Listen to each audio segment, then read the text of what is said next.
안녕하세요. 창조회복교회 장봉희 목사입니다. 오늘 할 주제는 모든 것을 밝힐 때입니다. 성경 말씀은 마태복음 12장 24절에서 33절까지 봉독하겠습니다. 그러나 바리새파 사람들은 이 말을 듣고 말하기를 이 사람이 귀신의 두목인 바알세불 힘을 빌지 않고서는 귀신을 내쫓지 못할 것이다 하였다. 예수께서 그들의 생각을 아시고 이렇게 말씀하셨다. 어느 나라든지 서로 갈라지면 망하고 어느 성이나 가정도 서로 갈라지면 버티지 못한다. 사탄이 사탄을 내쫓으면 스스로 갈라진 것이다. 그런 나라가 어떻게 서 있겠느냐? 내가 바알세불의 힘을 빌어서 귀신을 내쫓는다면 너희 아들들은 누구의 힘으로 귀신을 내쫓는다는 말이냐? 그러므로 그들이야말로 너희의 재판관이 될 것이다. 그러나 내가 하나님의 영을 힘입어 귀신을 내쫓는 것이면 하나님의 나라가 너희에게 왔다. 사람이 먼저 힘센 사람을 묶어놓지 않고 어떻게 그 사람의 집에 들어가서 세간을 털어갈 수 있느냐? 묶어놓은 뒤에야 그 집을 털어갈 것이다. 나와 함께 하지 않는 사람은 나를 반대하는 사람이요 나와 함께 모으지 않는 사람은 해치는 사람이다. 그러므로 내가 너희에게 말한다.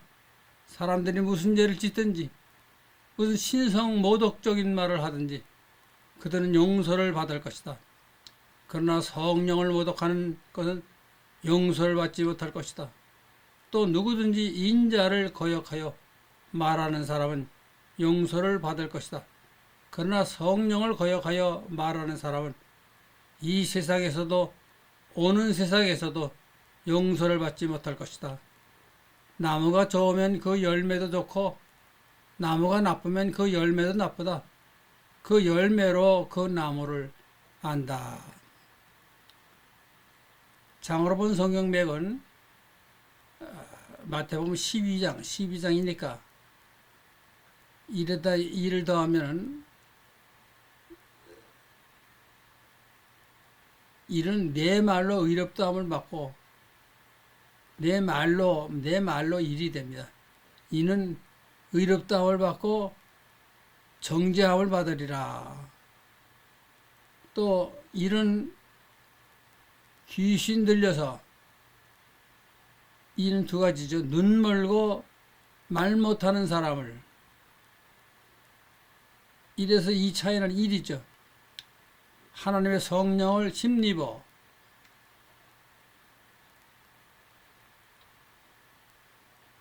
(12는) 1 더하기 2는 3이죠. 어느 나라든지 서로 갈라지면 망하고 어느 성이나 가정도 서로 갈라지면 버티지 못한다. 오늘 장으로 본 성경 맥이 길었습니다. 말씀을 나누도록 하겠습니다. 오늘 본문에 보면 덮어두는 것이 밝혀지지 않은 것이 없겠다. 즉 이제는 모든 것이 밝혀져야 한다. 밝게 되어야 한다는 말이 있습니다. 이제는 밝아져야 합니다. 그 이면에는 지금까지 어두웠다 하는 것을 말하죠. 그렇습니다. 지금까지 밝아져 있었다면 새삼스럽게 밝힐 필요가 없죠. 그러면 이것은 예수 당시 그때까지 이 이스라엘 천지가 암흑 속에 있었다. 그런 이야기가 되는 것입니다. 그렇다면 지금의 온 세계 기독교는 어떤가?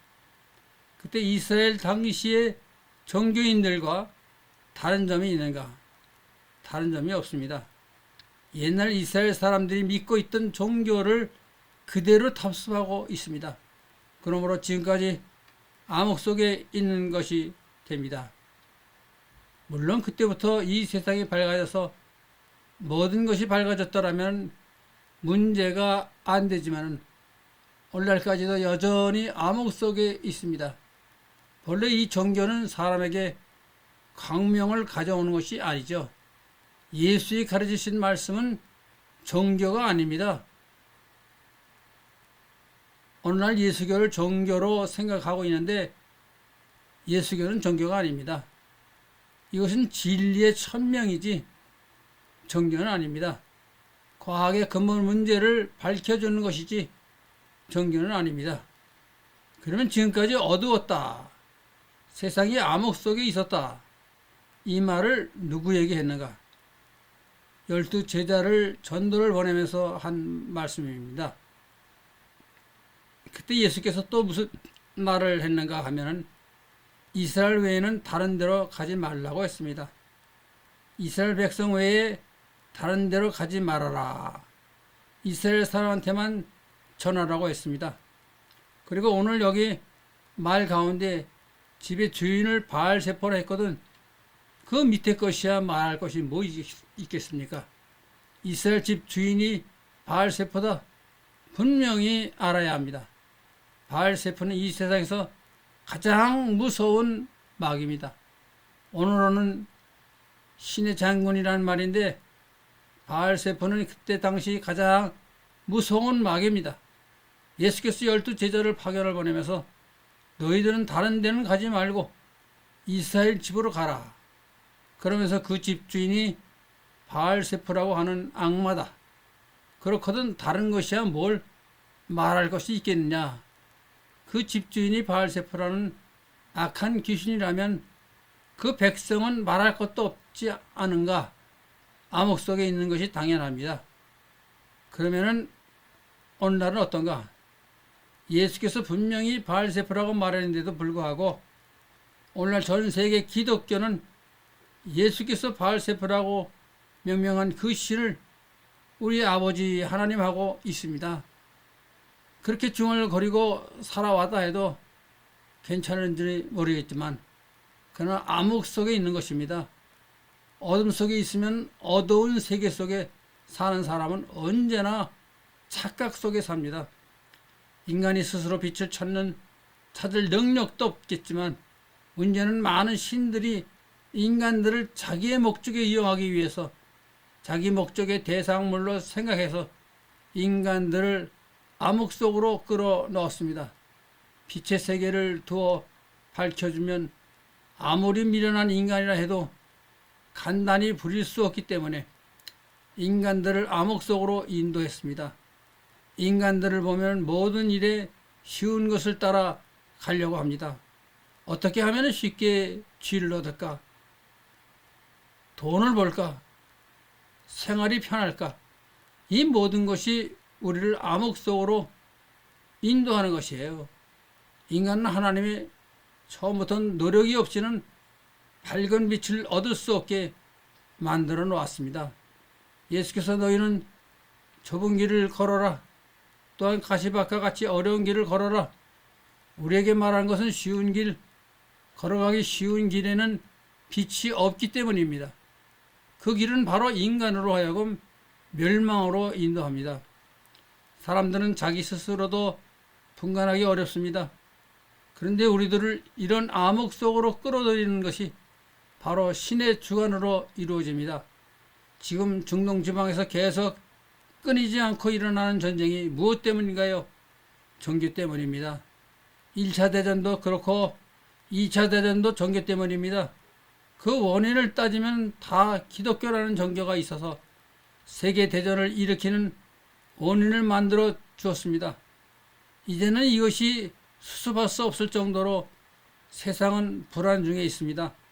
이 온 세계에 매일같이 다가오는 위험성을 누가 막을 수 있겠어요? 이 시간 예수께서는 바알세포가 백성들로 하여금 암흑 속으로 들어가게 했습니다.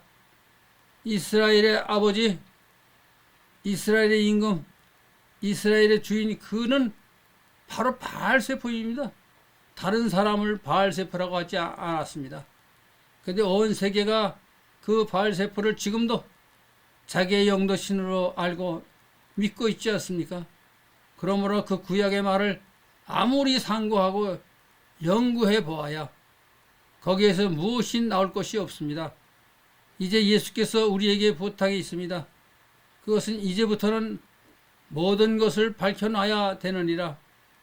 불을 켜서 등경 위에 올려놔야지 마루 밑에 넣어둬서는 안 된다는 것처럼 이제부터는 예수를 믿는다는 사람들의 책임은 교회 안에서 아멘 아멘 하면 기도나 하고 제복 받겠다는 그런 생각을 하지 말고 이 세상에 빛을 비추어 주라, 그것입니다. 너희는 세상의 빛 소금이요 빛이다. 빛은 무엇인가? 암흑을 쫓아냅니다. 그 집의 주인이 바알세포라 했는데 그 따위는 아무런 능력도 없고 힘도 없다. 문제를 삼지 말아라. 내 아버지는 너희들의 머리카락 하나하나도 다 세신 바 되었다. 여러분, 인생에는 가만히 살펴보면 하나의 먼지와 같아요. 그렇게 형편없는 것이 인생이죠. 인간 스스로만은 만물 중에 최고가 사람이라 하고 있지만은 다른 한편으로 보면은 불쌍하게 짝이 없습니다. 인간이 스스로 반성해 보면은 이 우주 안에 먼지 하나, 티끌 하나에 불과합니다. 이 우주는 지금 예측하기로 10억 광년의 넓이입니다. 1광년이 빛의 속도로 1년간 간 거리이므로 10억 광년이라면 상상이 안 됩니다. 상상할 수가 없을 정도로 크고 방대하죠. 거기서 이 지구는 하나의 작은 흙덩이에 불과하고 그 중에 인간은 먼지의 크기보다 작은 것입니다. 이 먼지가 바람에 날려 떠다닌다고 해봤자 눈에 보이지도 않습니다. 인생은 이렇게 정처 없이 바람에 이리저리 떠도는 먼지와 같은 것입니다. 그러면 이 먼지와 같은 인생이라고 하면은 이런 우리들의 운명은 어떻게 되는가 생각해 봐야 합니다. 먼지와 같은 작은 존재라도 이것이 큰 것에 붙어 있다면 그 큰 것의 일원이 됩니다. 예수를 믿는다 하는 것은 예수에게 우리가 얽매여져야 되는 것이죠. 그렇지 않고 이 우주에 떠돌아다니는 먼지와 같은 존재로 있어 보십시오. 자기 속에 있는 지식이다, 자기가 믿고 있는 신이다, 이와 같은 소리를 아무리 한들 무슨 소용이 있겠어요. 자기가 어디에 떠서 어느 방향으로 어디로 가는지 알 수 있어야 됩니다. 우리는 어떻게 예수와 하나님 아버지에게 연결할 수가 있습니까? 그것은 바로 예수께서 우리에게 보내준 보혜사에 의해 가능합니다. 보혜사는 먼지와 같은 나를 예수와 연결시키는 작용을 하고 있습니다. 우리가 왜 지구를 떠날 수가 없는가? 거기에는 이 지구의 중심과 내 질량 사이에 인력이 작용하기 때문입니다. 사람에는 이상한 존재예요. 이 지구덩이 곳곳에 서 있는 사람들이 지구의 안쪽에 서 있다고 착각 속에 살고 있습니다. 매달려 있다고 생각하지 못합니다. 땅덩어리에 서서 하늘을 쳐다본다, 그렇게 느끼고 있습니다. 항상 나는 평지에 있다는 생각을 합니다. 이것이 인간이 근본적으로 착각 속에 사는 증거이죠. 착각 속에 산다는 것은 떠돌이 먼지와 같다는 것을 말합니다. 이제 이 중력이란 힘을 우리가 볼 수도 없고 만질 수도 없습니다. 그렇지만은 지구와 내라 하는 질량의 소유물 사이에 인력이 작용하는 까닭에 우리는 지구에서 떨어질 수가 없습니다. 마찬가지로 예수께서 보낸 보혜사라는 비유컨대 이 인력과 같습니다. 보혜사가 오면 나와 예수는 움직일 수가 없게 연결되어 버립니다. 공중에 떠돌아다니는 먼지와 같지 않습니다. 예수 그리스도의 보혜사, 이 성령의 힘은, 이 인력은 지구와 우리를 얽매여 주는 것이 내가 갖고 있는 질량 때문인 것처럼 예수와 내가 붙어 있으려면 보혜사를 통해 보내주는 영적인 질량을 가져야만 합니다. 다시 말하면 예수께서 우리에게 말씀하시기를 너희들이 내 살을 먹고 피를 마시지 않으면 생명이 없다는 것처럼 예수의 살과 피를 먹지 않고는 나의 영적 질량은 늘어날 수가 없습니다. 먼지처럼 가벼우니까 예수께 붙어 있을 수가 없습니다. 예수가 보내주는 살과 피를 먹고 마셔야 비로소 내 영적 질량이 커지고 따라서 예수와 연결될 수 있는 것입니다. 이것이 예수 믿는 사람의 생리적 조직이죠. 그러므로 예수께서 해주신 말씀은 전부가 진리이고 원리이죠. 예수의 살을 먹고 예수의 피를 마셔야 예수가 보내주는 인력을 받을 수가 있는 질량을 갖는 존재가 됩니다. 교회에서 아무리 믿으라고 강조를 해보아야 내 속에 영적 질량이 생기지 않으면 아무런 소용이 없어요. 이제 우리는 예수와 연결될 수 있는, 하나님과 연결될 수 있는 질량을 가져야 하겠습니다. 그것이 보혜사의 도움이 없으면 불가능하다는 것도 인식해야 할 것입니다. 감사합니다.